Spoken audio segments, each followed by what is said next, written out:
Hi guys, last video में हम 19 question complete किया था। आज हम 20th क्वेश्चन से स्टार्ट करने वाले हैं, तो चलिए शुरू करते हैं। सो फर्स्ट हमें देखना है, write a short note on the following identification of the significant related party transactions outside the business. Significant related party transactions को आइडेंटिफाई करो जो बिजनेस के बाहर हम किसी और से करते हैं, लेकिन रिलेटेड पार्टी हैं वो हम उनको जानते हैं किसी ना किसी तरह, तो उनको आइडेंटिफाई करना है। तो कैसे करेंगे? तो as per the S 550 related parties for identify the significant related party transaction outside the entities normal course of business the auditor shall. Significant parties को आइडेंटिफाई करने के लिए ऑडिटर क्या करेगा? इंस्पेक्ट द अंडरलाइन कॉन्ट्रैक्ट और the agreement if any and evaluate. Inspect करेगा कोई contract हुआ है उनके बीच में या कोई एग्रीमेंट हुआ है, और उसको इवेलुएट करेगा अगर the business rationale of the transaction suggests that they may have the enter into engagement in the fundamental financial reporting। अगर बिजनेस रेशनल के हिसाब से ये उसको शक होता है कि जो बिजनेस है उसका और जिस ट्रांजैक्शन में एंटर हुए हैं वो एक फ्रॉडमेंटल फाइनेंशियल रिपोर्टिंग है, जो फाइनेंशियल रिपोर्टिंग की गई है वो फ्रॉड है, तो उस चीज़ को अच्छे से इवेलुएट करेगा। The terms of the transaction are consistent with the management explanation. जो आपके जो टर्म्स हैं ट्रांजैक्शंस के वो मैनेजमेंट की एक्सपेक्टेशंस के साथ मीट कर रहे हैं या नहीं, एक्सप्लेनेशन जो मैनेजमेंट ने दी थी उससे कंसिस्टेंट है या नहीं। The transaction have been appropriately accounting and disclose in accordance with applicable FRF. जो आपकी ट्रांजेक्शंस हैं वो according to the financial reporting standards और फ्रेमवर्क आपकी अकाउंटिंग होनी चाहिए, अकाउंटेड होनी चाहिए और डिस्क्लोज होनी चाहिए एप्लीकेबल एफआरएफ के हिसाब से। Obtain the audit evidence that the transaction have been appropriately authorise and approver. ये एविडेंस ऑब्टेन करेगा वो कि जो ट्रांजैक्शन है वो अप्रोप्रिएटली ऑथराइज्ड है और वो पूरी तरह अप्रूव की गई है। जो आपकी ट्रांजैक्शन ऑथराइज है और अप्रूव की गई है, इस बात के एविडेंसेस कलेक्ट करेगा वो। Self relieving error and the four illustration therefore. Self relieving error कौन से होते हैं? These are the such errors the existence of which become apparent in the process of compilation of account। ये कुछ errors होते हैं जिनकी existence हमें ये बताती है कि आपकी जो process of the compilation of account है वो सही है या उसको आपको सही करना चाहिए। A few illustration of the such error may be given under showing that how they become apparent। कुछ illustrations में दिए गए हैं जो इसको show करते हैं। Omission to post a part of journal entry through the ledger। आप एक जर्नल एंट्री पोस्ट करना ही भूल गए लेजर में। The trial balance is thrown out of the agreement. जो ट्रायल बैलेंस है आपका वो एग्रीमेंट से बाहर चला गया, लाइक आपने जैसा एग्रीमेंट किया था उसके अकॉर्डिंग बन ही नहीं रहा। Wrong totalling of the purchase register. आपके जो परचेज रजिस्टर हैं वो टोटल नहीं हुए सही से। Control account like sundry creditor account balance and the aggregate the balance in the personal ledger with disagree. जो आपका सन्ड्री क्रेडिटर अकाउंट है और जो आपका एग्रीगेट में जो बैलेंस आ रहा है वो मैच नहीं हो रहा। Failure to record the cash book amount paid into the withdrawn from the bank. जो आपका कैश बुक में जो आप अमाउंट पे करने वाले हैं या विड्रॉ करने वाले हैं बैंक से वो आप नहीं कर पा रहे, उसमें फेलियर आ रहा है। या bank reconciliation statement will be show off the error. जो आपकी BRS है वो एक एरर शो कर रहा है। A mistake in the recording amount receive from the X in the account of Y. आपकी जो अकाउंटिंग रिकॉर्ड में जो मिस्टेक हो रही है, लाइक आपको एक्स से लेना था लेकिन आपने वाई के अकाउंट में डाल दिया, ये हो गया है। जो statement of the accounting parties will be relieve the mistake. तो दोनों पार्टीज की जो अकाउंटिंग स्टेटमेंट है उसमें मिस्टेक शो होगी, तो ये सारी चीज़ें हो रही हैं। From the above it is clear that certain apparent errors balance almost automatically by the double entry accounting system. Basically इसके थ्रू आपके जो एरर है वो तो सेट हो जाएंगे, like double accounting entry system. एक एरर वहाँ हो गया, एक एंट्री वहाँ होगी, एक एंट्री वहाँ होगी, वो आपका बैलेंस तो मैच हो जाएगा, लेकिन उसमें एरर शो करता ही रहेगा वो, but not being generally considered as a part of it. Like BRS and the sending monthly statement of the account for confirmations. आप बेसिकली उसको कंफर्म नहीं करा सकते मंथली बेसिस पर। With reference to the S 250, give the some example or the matter indicate to the auditor about the non-compliances of the law and regulation by the management। S 250 के हिसाब से ये बताओ कुछ एग्जाम्पल देके जो auditor का है नॉन कंप्लाइंस किया गया है लॉज और रेगुलेशन के हिसाब से, उसके कुछ एग्जाम्पल दो, क्या हो सकते हो। Non compliance of the law and regulation by the management as per the S 250 consideration of the law and regulation in the audit of financial statement the following are the example और the matter indicate the auditor about the non compliance with law. तो ये कुछ examples हैं जो आपको indicate करेंगे कि जो लॉज हैं और रेगुलेशंस हैं उनका नॉन कंप्लाइंस हुआ है। लाइक इन्हीं चीज़ों पता चल जाएगा आपको कि कभी पास्ट में इनका लॉज एंड रेगुलेशन का कंप्लाई नहीं किया हुआ इन लोगों ने।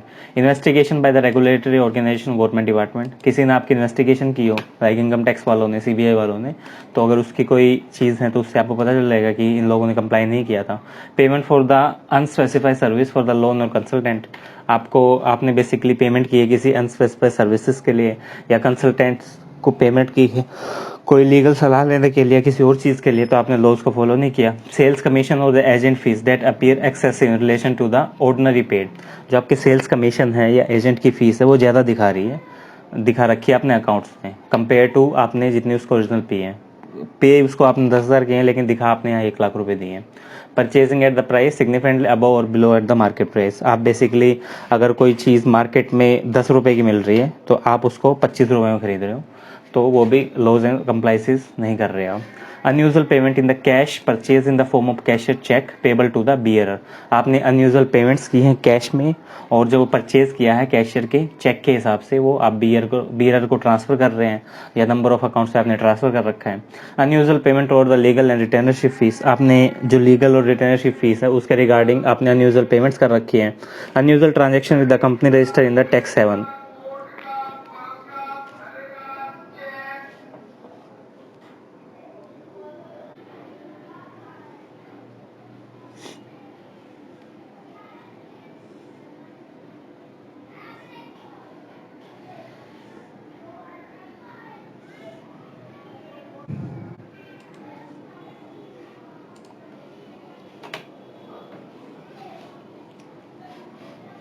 जो आपने पेमेंट की गई है उस पर कोई कंट्रोल नहीं, उनकी डॉक्यूमेंटेशन आपने नहीं की है, जो existence of the information system है वो आपका बेसिकली फेल हो गया है, वो आपको सही से इंफॉर्मेशन नहीं दे पा रहा जो आपका सिस्टम आपने बनाया था, और जो अनऑथराइज ट्रांजेक्शन थी और जो आपकी ट्रांजेक्शन है वो आपने अनऑथराइज तरीके से रिकॉर्ड की गई हैं या वो सही से रिकॉर्ड नहीं हुई है। जो आपके मीडिया कमेंट है लाइक जो न्यूज़पेपर हैं या मीडिया में आपके बारे में फेक न्यूज़ आ रही है, तो ये कुछ चीज़ें हो सकती हैं। Discuss the following statement and guidance note of the ICAI whether the mandatory or recommendatory. Statements, basically the statement have been issued with a view to securing the compliance by member or the matter which in opinion of the council are critical for the proper discharge of their function. Statement basically इसलिए issue की जाती है ताकि आपका compliance जो member हैं वो एक कंप्लाइंस करें मैटर्स पर जो काउंसिल के ओपिनियन में आ रहा है और जो क्रिटिकल हैं आपके proper discharge of the functions के लिए। जो स्टेटमेंट तो आपकी मैंडेटरी होती है, लाइक अगर आपकी जो ICAI है ये उसने ये स्टेटमेंट दिया आपको कि आपको GST की जो रिटर्न्स हैं अगर आप उसकी फ़ीस आप 1500 से ऊपर रखोगे तो आपको उनको कंप्लाई करना पड़ेगा। आप उसकी ये नहीं है कि आप 400 रुपये में रिटर्न भर रहे हो तो आप उसको डिनाई नहीं कर सकते। तो ये सारी चीज़ें हैं इसमें फ़ायदा। Guidance notes are primarily design to provide a guidance on the, नाम से पता चल रहा है कि आपको गाइडेंस देने के लिए बनाए जाते हैं। लाइक GST का आपने कोई डॉक्यूमेंट बना दिया, GST की ट्रेनिंग दे रहे हो आप फ्री, तो आपको गाइड करने के लिए दी जा रही है। ऑन विच दे में डिजायर है the assistant resolving the issue which में पोज द डिफिकल्टी, बेसिकली इसलिए बनाई जाती है कि आप उन इश्यूज को सोल्व कर सको जिनकी वजह से कोई प्रॉब्लम आ रही है।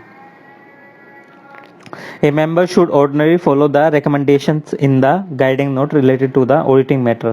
Basically एक member है वो ये recommendations follow करता है guiding note में जो auditing matters के related होती है। Expect satisfy in the circumstances of the case, उन satisfy करने के बाद cases के circumstances को।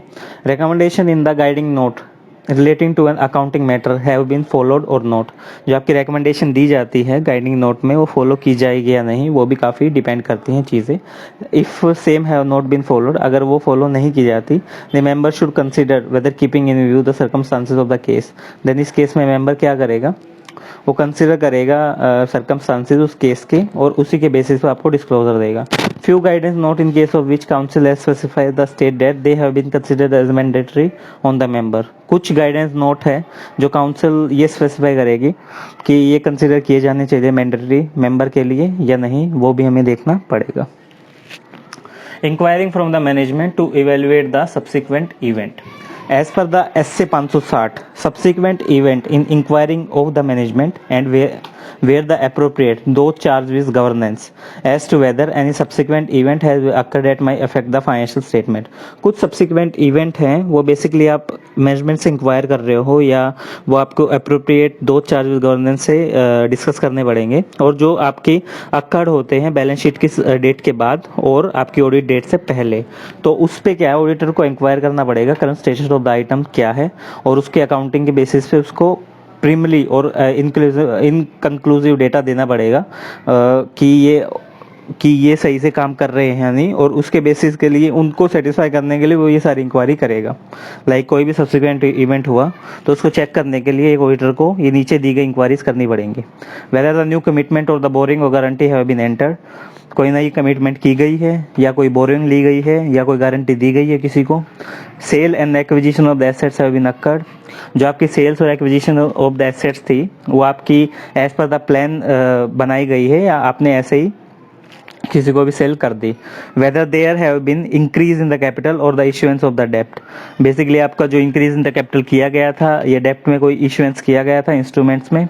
Weather any asset have been appropriated by the government और destroy for the example by the fire और फ्लड, और जो आपके कोई भी एसेट्स थी वो government appropriated by the government और destroy for example by fire और फ्लड, जो आपको कोई भी एसेट थी वो अप्रोप्रिएटली आपने डिस्क्लोज की है या कोई जो आपकी एसेट थी वो फायर या फ्लड के द्वारा खत्म तो नहीं हो गई थी। There have been any development regarding the contingency, कोई कंटीजेंसी लाइबिलिटी है आपकी कंटीजेंट लाइबिलिटी है उसके रिगार्डिंग कोई डेवलपमेंट हुई है नहीं। Whether any unusual accounting adjustment have been made or contemplated, जो आपकी कोई अनयूजुअल एडजस्टमेंट हुई थी अकाउंटिंग में वो आपने सही से बनाई है या उसको हटा दिया है। Weather any event have occurred or likely to occur which will bring into the question the appropriateness of the accounting policy, अगर आपका कोई इवेंट हुआ है या होने वाला है तो उसके रिगार्डिंग आपने अप्रोप्रिएटली अकाउंटिंग पॉलिसीज को सेट किया है, उसके रिगार्डिंग कोई क्वेश्चन तो नहीं दिए हैं। Whether any event have been occurred at relevant to the measurement of estimate, आपका कोई भी इवेंट है जो एस्टीमेट्स को मेजर कर रहा है, जो फाइनेंशियल स्टेटमेंट में एस्टीमेट हुए हैं उनके रिगार्डिंग भी वो कंफर्मेशन लेगा। Whether any event has been occurred relevant to the recoverability of the assets, जो आपका कोई भी इवेंट हुआ है वो एसेट्स को रिकवर करने के लिए तो नहीं हुआ है, उसका क्या डिसीजन रहा था, लाइक वो चीज़ भी उसको देखनी पड़ेगी। नेक्स्ट क्या है, discipline of the behavioural science is closely linked with the subject of auditing. Behaviour science कैसे लिंक करती है आपकी ऑडिटिंग के थ्रू। The field of the auditing as a discipline involve the review of the various assertions both in financial as well as the non financial term, जो आपकी auditing की field है वो काफ़ी सारे डिसिप्लिन को देखती है फाइनेंशियल और नॉन फाइनेंशियल के टर्म्स में, in the view to prove that the veracity of the assertions and the expression of the opinion by auditor on the same. ये चीज़ प्रूव करने के लिए जो आपकी असर्शंस हैं और एक्सप्रेशन है ऑडिटर के द्वारा वो बिल्कुल सही है। It is quite logical that natural that the function of the audit can be performed if only the person possesses a good knowledge about the field if he is conducting such a review। ये basically logical है और ये natural है कि आपका जो functional है और जो ऑडिट है वो परफॉर्म की जाएगी अगर एक पर्सन एक अच्छी नॉलेज रखता है फील्ड के बारे में और वो कंडक्ट करता है ऐसा review. The discipline of the behaviour science is closely linked with the subject of auditing, जो आपका बिहेवियर साइंस का डिसिप्लिन है वो आपका क्लोजली लिंक्ड होता है ऑडिटिंग के थ्रू। और while the it may be said that the auditor particularly the financial auditor deals with the basically with the figure contain in the financial statement, जो आपका फाइनेंशियल ऑडिटर होता है वो deal करता है आपके फाइनेंशियल फिगर्स के हिसाब से जो आपके फाइनेंशियल स्टेटमेंट में हो रही है, और उसको इंटरेक्ट करना पड़ता है बहुत सारे बंदों से। As against the financial auditor and the internal auditor management auditor expected to deal with the human being rather than the financial figure, जो आपके जो इंटरनल ऑडिटर होता है मैनेजमेंट ऑडिटर होते हैं उसको ज़्यादातर लोगों से डील करना पड़ता है compare to financial numbers. One of the basic element in designing an internal audit system is a personal, सबसे आपका बेसिक एलिमेंट होता है इंटरनल ऑडिट में डिज़ाइन करने के टाइम पे personal. If a sound internal control structure design it can not work until unless the people who are working organization are competent and the honest. तो basically आपका एक sound internal control structure design किया जाता है और वो तब तक वर्क नहीं करता अच्छे से जब तक आपकी एक अच्छी ह्यूमन रिसोर्स डिज़ाइन नहीं की जाएगी। The knowledge of the human behaviour is indeed very essential for the auditor so as to effectively discharge his duties, जो आपकी ह्यूमन बिहेवियर की नॉलेज होना आपके लिए काफ़ी बेटर है लाइफ के लिए भी और ऑडिट के लिए भी, कि आप पीपल स्किल्स आपकी अच्छी हैं तो आप लाइफ में काफ़ी कुछ कर सकते हो या आप इफेक्टिवली अपनी ड्यूटीज़ को कर सकते हो। What do you mean by return representations? As the auditor, how you deal with the management does not provide the requested return representations. Written representation is a written statement by management provided to auditor to confirm the certain matter to support the other audit evidence. Written document basically एक written statement दी जाती है management के द्वारा जो auditor को confirm करने के लिए कुछ मैटर्स पे और सपोर्ट करने के लिए ऑडिट एविडेंसेस को. These representation are in the important source of the audit documentation. ये सारी रिप्रेजेंटेशन बेसिकली एक इम्पोर्टेंट सोर्स है किसका? ऑडिट डॉक्यूमेंटेशन का. If the management modify or does not provide the requested written representation, अगर management आपको representation नहीं देता तो it may alert the auditor to possibility that the one or more significant issues may exit.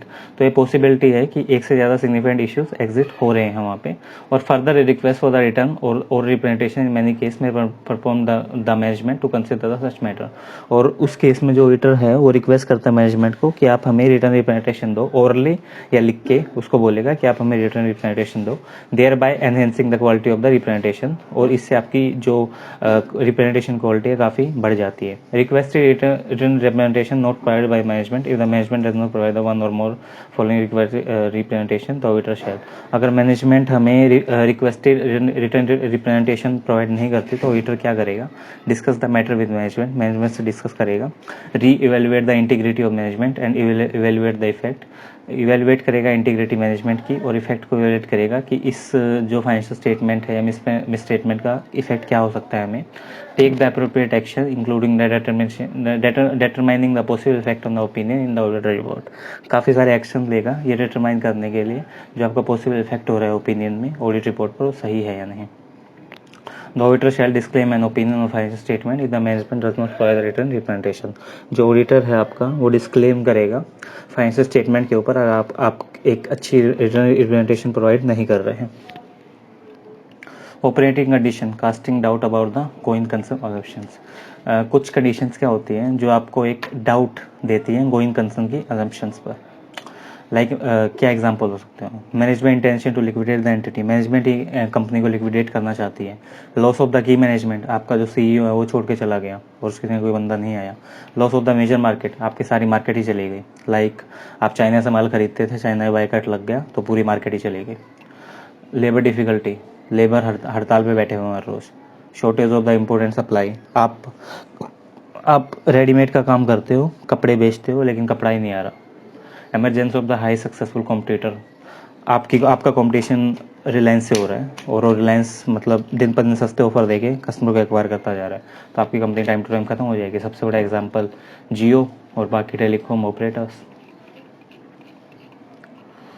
The auditor is responsible for maintaining an attitude of professional skepticism throughout the audit. Do you agree with the statement? As per the SA 200, all objective of the independent auditor and the conduct of audit in accordance with the standard of auditing. और objectives का standard audit के हिसाब से audit करना है. Attitude that include a question mind. Professional skepticism basically ऐसा attitude होता है जिसमें आपका questioning mind होता है. Alert to the condition which may indicate the possible misstatement due to error or fraud. ऐसी conditions के प्रति alert होना जिनसे fraud या error हो सकता है. And the critical assessment of the audit evidence, और audit evidence को critically assess करना ये necessary है. Critical professional skepticism is necessary to critical assessment of the audit evidence. It includes the questioning contradictory audit evidence and the reliability of the documents. Basically ये include करता है आपकी questioning contradictory audit evidences की और reliability of the document. Response to inquiry and the other information obtained from the management and those with governance. It include the consideration of the sufficiency and the appropriate of the audit evidence. ये basically include करता है आपकी consistency और appropriateness जो audit evidence की हो रही है obtained in light of circumstances. Maintaining the professional skepticism throughout the audit is necessary if the auditor is reduce the risk of overlooking unusual circumstances. Basically जो प्रोफेशनल स्केप्टिज्म को maintain करना इसलिए ज़रूरी है अगर ऑडिटर ये सोचता है कि ऑडिट करना मतलब ऑडिट सही से करना है मुझे और ये रिड्यूस कर देगा आपकी risk of the overlooking the unusual statement over the generalizing when drawing the commission from the audit observations. और while obtaining the regional assurance तो it responsible for maintaining the professional scepticism. Regional assurance maintain करते हुए वो मैं उसकी responsibility होती है professional scepticism maintain करे, हर बात पे शक करे और उसको अच्छे से जांच करे उसके। Considering the potential for the management override of the control and recognize the fact. Basically इस चीज़ को कंसिडर करें और पोटेंशियल देखे मैनेजमेंट का कंट्रोल और फैक्ट्स के हिसाब से। This requirement is also design to assist the auditor in identifying assessing the risk of material misstatement. और रिक्वायरमेंट भी इस हिसाब से डिज़ाइन की जाएगी कि इस चीज़ को आइडेंटिफाई किया जाए रिस्क और मेटेरियल मिसस्टेटमेंट को जो फ्रॉड और एरर की वजह से हुई है और जो डिटेक्ट करने में हेल्प करती है मिसस्टेटमेंट्स को। सो इस स्टेटमेंट को सही से एग्री करेगा। सो इस वीडियो के लिए इतना ही। आगे वीडियो में और क्वेश्चंस कवर करने वाले हैं। अगर आपको वीडियो अच्छी लगी तो आप चैनल को सब्सक्राइब कर सकते हैं, वीडियो को लाइक कर सकते हैं। आज की वीडियो के लिए इतना ही, धन्यवाद।